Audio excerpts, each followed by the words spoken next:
Getting home was the hardest thing. I lived in Arlington, which was pretty close to Boston, but you're probably getting the idea. It was another world. All this light was flooding in and out of my head in a dirty city where I came from my classes, and then I went home. Basically, I would either hang out till Louise was free, she was this girl I just met from Lexington, or else I would take the tea myself. As soon as I started coming home, I got depressed.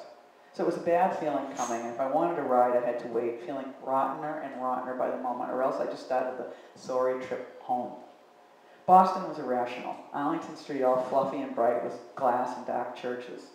I took a trolley to Park Street, stand there looking at the ink drawing of Boston on the subway walls.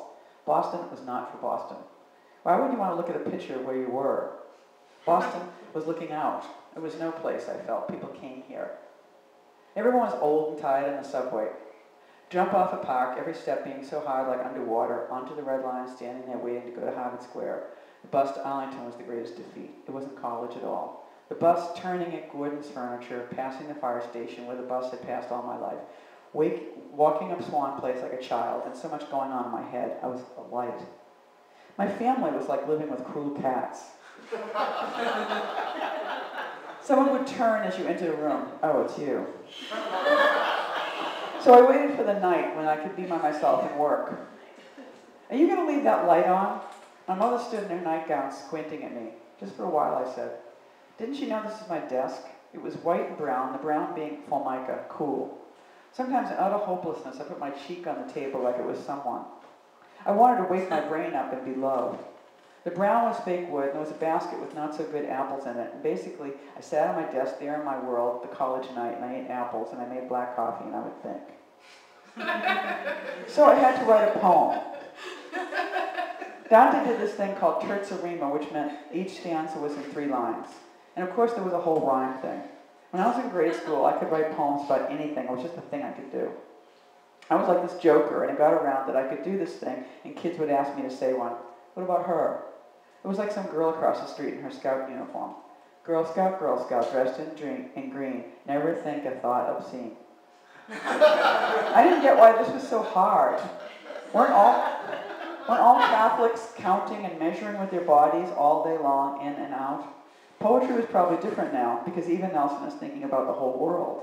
So I could probably put Eldridge Cleaver and Teddy Kennedy as kind of a jerk, so I shouldn't let it know that I just don't like anyone because he's Catholic. I'm not easy like that. William F. Buckley is kind of smart. But the poem, exhilarating. Typing was always the hard part. The paper was so soft and sticking, the little correction pieces always looked better than the page, and little letters flying around. I think I had never typed a poem before, so it was hard to return to the left side exactly, because my royal slipped. However, I knew because I made a map of the poem, and I used my fingers as well, counting, and it fit and it sounded good, and the poet was tired, and I was tired, and I'd stayed up all night. Eileen, didn't you go to bed? I remember being a little flipped out when I saw everyone else dropping their infernos on Eva Nelson's desk. They had written papers. Oh my God. Did I do something wrong? It was easy for me to do the play thing. I had done this for years. Whenever I could draw or write in school, do a play or something, I would do it, a special project. The nuns assumed I was a little bit retarded, so someone dumb would be allowed to be different if they were quiet, and I wouldn't flunk out. If you did something special, then time would stop and you could dream.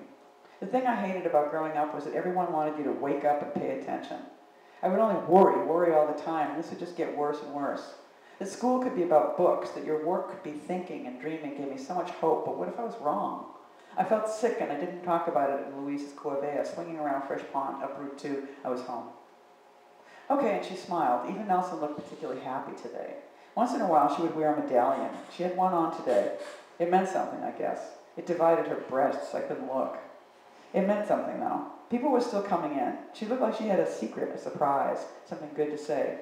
I was quiet. I moved with the room. It was spring. I'm giving your papers back today. A couple of them were very impressive. I've certainly gotten a sense of your politics now. We live in a much more complex moment than Dante's time, so I think you all tried your best to accommodate the world we know. I think it was hard. It was like she was teasing us. Some people laughed like they were in on the joke. I was never them, but I felt a lot. One person actually wrote a poem. Eileen, would you allow me to read it to the class? There are moments when I've literally felt drowned in life. When circumstances have led to a moment so rife with possibility you can't possibly understand. It's like you're in your shoes, you continue to breathe, sit, other people around you. One or two smile and turn. People you know. I remember Arlene going, Lena. Like even she knew the lid was being flipped off my world. Yet I would go home. I would have supper in Arlington, and my brother and sister would turn as I entered the room, oh, it's you. I would throw myself down on the couch, and I would sing along my favorite songs. I would close my eyes. I would sing along. Maybe I would go to graduate school. I would get drunk this weekend, meet somebody cute, probably make out. I love to kiss. I love to get lost in a drunk embrace. Somebody else, to feel like it, turn into that, get lost in a moment of not caring. A woman would kiss me one day. I even felt it. Perhaps I would not always live in Boston. I would travel. My life would change. All the details of my life were in exact order, and yet I was tumbling in them. Out of order, like a tremendous wave had hit me, and I was thrown off the ship, and I awoke, or dreaming, or dead. I knew not. No, I couldn't speak. I remember her reading. I remember her reading me. I remember her reading my poem. I remember her holding something I wrote, a gleaming page, mine, that rolled out of the sad typewriter on the kitchen table at 33 Swamp Place. My father had given us that typewriter. It wasn't even mine yet. It was ours. The family. It would be mine when I left home. I was already gone. I would take it with me. But everyone sat in class now listened while Eva Nelson stood there and read my Inferno. The waves rolled on and on. We should talk, Eileen. Maybe we should make an appointment.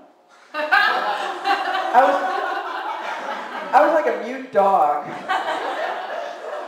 I snatched a poem from her hand and walked into the hall. I could see my face standing on the elevator with many other faces looking out, and on the train and up the street. I smiled and I smiled. Because I could know myself, that's all. Some lazy thing I could always do because I was dumb and not normal but special. Something crazy. Maybe that could be my job. I had that thought, just briefly, one tiny light, and then it was gone. I think I'll go deeper into this particular saga. Okay. I'm going to read the beginning, and then I'm going to cut to the purgatory of it. But I had to meet with Eva Nelson in her office. It was good. Friends of mine, for instance, Eileen stopped by her office all the time and said hello. I tried this once when Eileen was doing it, but I just stood outside looking bored. Mrs. Nelson waved to me. Hello, Eileen. I called her Mrs. Nelson. Arlene called her Eva. Lena, you want to come? Okay, and I'd go. You could hear Eileen's voice start running quicker when she suggested it. She was excited by Mrs. Nelson too, but the lilt in her voice meant that Mrs. Nelson, that Eva was also family. She was capable of kidding with her. They were from the same tribe, not Jewish, but people. Eileen lived in a house where people came and went continually. Being her friend meant you joined that kind of flow, and Mrs. Nelson, Eva, could tell that about her, and she liked that kind of thing. It reminded her of home. She brightened when she saw Eileen. You could tell. I was dark. There was something wrong with me. But now, because of my Inferno, I had to be alone with Eva, and I had to do it, but I was afraid to go nuts. I mean, it wasn't like I was going to start screaming or anything, but I was afraid of her body up close. She seemed so normal. Hello, she said when I walked in the door. Hello, she said, like she'd been saying it all my life, but I was just too dark to be friendly, so I had to go inside. I couldn't even look at her face, but I had to, because if I didn't look at her face, I would look at her breasts, and I couldn't look there. What would happen? It was like when I stopped drawing, years and years, I could only draw men, little perfect guys that I loved. Their ties, their hair, their faces, their big men noses. But girls, it just made me feel like a queer. To draw a girl was wrong, like I would be too interested. So I just stopped drawing at all. I drew some and I destroyed them. They were so baboon. I couldn't look at Eva's breasts. Did she know what I couldn't tell? Do you like to write, Eileen? How do I know? Her office was yellow. I saw all the books we had read, we would ever read on her shelf. Same books as mine, but old. She read them a lot, over and over. She would get over me. She would know that she was wrong to think my poem made me special. It was just an accident. Do you have any friends that write? I don't know. I was looking at her fingers, her hands on her book, which she had been reading when she said hello to me when I was standing outside. Cat's Cradle. I hadn't read that yet. Have you read this? No. Oh, I think you'll like it. I did. I liked everything she ever asked us to read. I liked The Misanthrope. I liked The Odyssey. I liked Soul on Ice. I liked The Love Song of J. Alfred Prufrock. I wrote her name, Mrs. Nelson, on the inside of my purple British and American verse book. It would always be her book which she gave, even later in New York when I sold it for beer. Maybe we should talk some other day, Eileen. I really like what you wrote. I looked at her. Really? Should I close the door, I asked. I looked at her face, just for a second, not her breast, just her face. Weakly, I smiled. No, keep it open. She smiled back. I didn't tell you about our guest today because I was afraid she wouldn't come. The two women laughed intimately with each other in front of us. It kind of made me mad.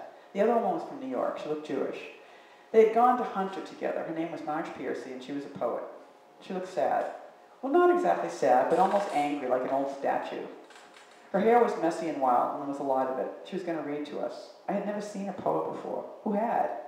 I didn't think I knew there still were poets. Here's one that lived now that even Elsa knew from college, and she was political and had friends in the movement, and that made me feel bored and depressed. Her clothes were all soft, like Indian material, maroon and several layers, and she had a big bag she kept her poetry in. She read from a book, hers. It had been published in New York where she lived, I think, but it was old and there were pages hanging out. Or maybe she used paper to mark the poem she wanted us to hear, because each time she read one, she would take the paper out. It seemed hard. How would she know which were the right ones to read for us? Maybe Mrs. Nelson told her about us. She seemed serious, but then they talked to each other, they smiled and laughed. I mean, nobody had ever done this before here, faced us and read actual poetry. Her face was kind of Chinese, like Mongolian. She kind of looked like a dog, one of those little dogs. The way all her hair framed her face and her big glasses and the small face reading, and then her voice was deep, like she was used to using it. Not for talking, but not for teaching. She intoned. It was like she was an ugly little church. I thought she was ugly.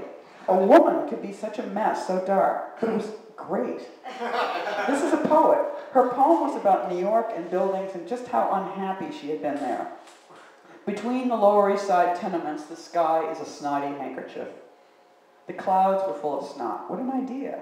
A woman who was kind of ugly said that.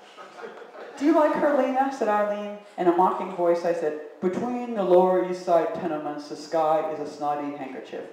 Oh, I forgot you were a poet, said Eileen. Yeah, I am. So we're going to cut to...